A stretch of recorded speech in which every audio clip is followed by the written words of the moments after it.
নমস্কার ভক্তবৃন্দ, আপনাদের স্বাগত জানাই ভক্তি বাংলা ইউটিউব চ্যানেলে। আজকে আমরা আলোচনা করব ভগবান শিবের ধাম কৈলাস পর্বত নিয়ে।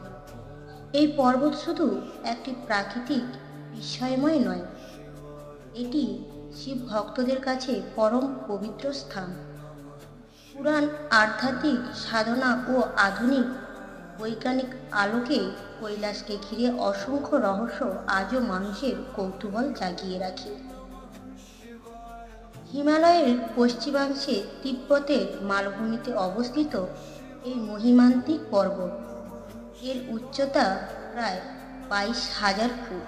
তবে আশ্চর্যের বিষয় হলো, হিমালয়ের সর্বোচ্চ না হয়েও কৈলাসকে ঘিরে রয়েছে সবচেয়ে বেশি রহস্য। হিন্দু, বৌদ্ধ, জৈন এই ধর্মের কৈলাস পর্বতকে পবিত্র ধাম বলে মানা হয়। হিন্দুদের কাছে এটি মহাদেবের আসন। বলা হয় কৈলাসের চূড়ায় মহাদেবের তার পত্নী পার্বতীর সঙ্গে নিয়ে ধ্যানস্থ অবস্থায় বিরাজ করেন। শিবপুরাণ, স্কন্দপুরাণ ও রামায়ণের কৈলাস পর্বতের উল্লেখও পাওয়া যায়। কৈলাসকে বলা হয় শিবের স্বর্গীয় প্রাসাদ। দেব দেবীরা প্রায় এখানেই এসে শিবের কাছে উপদেশ নিতেন। ভগবান রাম রাবণকে বধ করতে যাওয়ার আগে কৈলাসে শিবের পুজো করেছিলেন। এক কাহিনীতে বলা হয়েছে, রাবণ কৈলাস পর্বতকে নিজের শক্তিতে তুলে নিয়ে যেতে চেয়েছিলেন। তখন মহাদেব তার অঙ্গুলির নিচে চাপ দিয়ে রাবণের অহংকার ভেঙে দেন।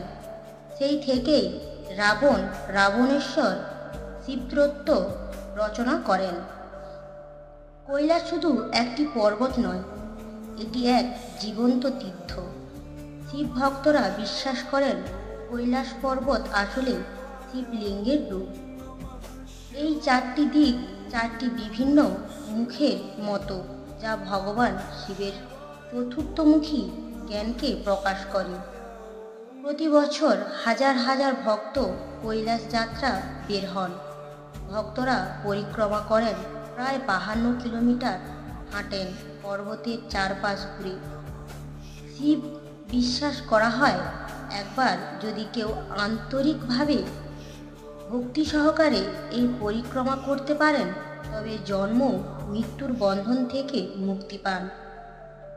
কৈলাস পর্বতকে ঘিরে অসংখ্য অলৌকিক কাহিনী রয়েছে। কেউ এখনো এর চূড়ায় উঠতে পারেননি। যারা চেষ্টা করেছেন তারা রহস্যজনকভাবে প্রাণ হারিয়েছেন। ভক্তদের বিশ্বাস এটি ভগবান শিবের আবাস, তাই সাধারণ মানুষকে এখানে প্রবেশ করতে দেওয়া হয় না। বহু সাধক নাকি কৈলাসের ধারে ধ্যান করে মহাদেবের দর্শন পেয়েছেন। কৈলাস শেখরের নাকি এক স্বর্গীয় নগর আছে, যেখানে শিবগণ একসঙ্গে নৃত্য করেন।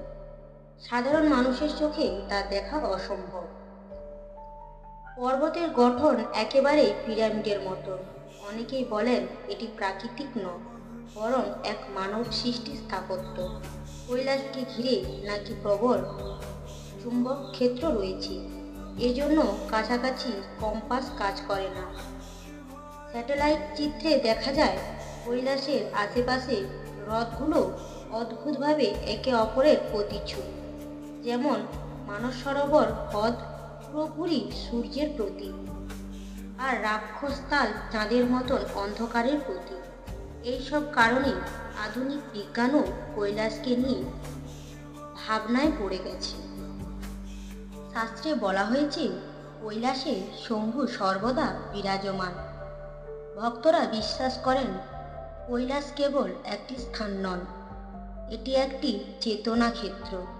যে ভক্ত আন্তরিক ভক্তি নিয়ে কৈলাস যাত্রা করেন, তার জীবনে শান্তি ও মুক্তি আসে। ভক্তবৃন্দ, কৈলাস পর্বতকে কেউ শুধু পাহাড় বলে ভাবতে পারেন, কিন্তু শিব ভক্তদের কাছে এটি মহাদেবের পরম ধাম। এখানে রয়েছে পুরাণের মহিমা, সাধকদের অলৌকিক কাহিনী আর বিজ্ঞানের অমীমাংসিত রহস্য। তাই হাজার বছর ধরে কৈলাস পর্বত মানুষকে আকর্ষণ করে আসছে। আমরা যদি ভক্তি ভরে মহাদেবের নাম ধরি, তবে কৈলাসের শক্তি আমাদের মনকেও স্পর্শ করবে। ভক্তবৃন্দ, আজকের পর্ব এখানেই শেষ করছি। যদি কৈলাস পর্বতের এই রহস্যময় কাহিনী আপনাদের ভালো লেগে থাকে, তবে অবশ্যই ভিডিওটি লাইক করুন, শেয়ার করুন এবং আমাদের ভক্তি বাংলা ইউটিউব চ্যানেলটি সাবস্ক্রাইব করতে ভুলবেন না। হর হর মহাদেব।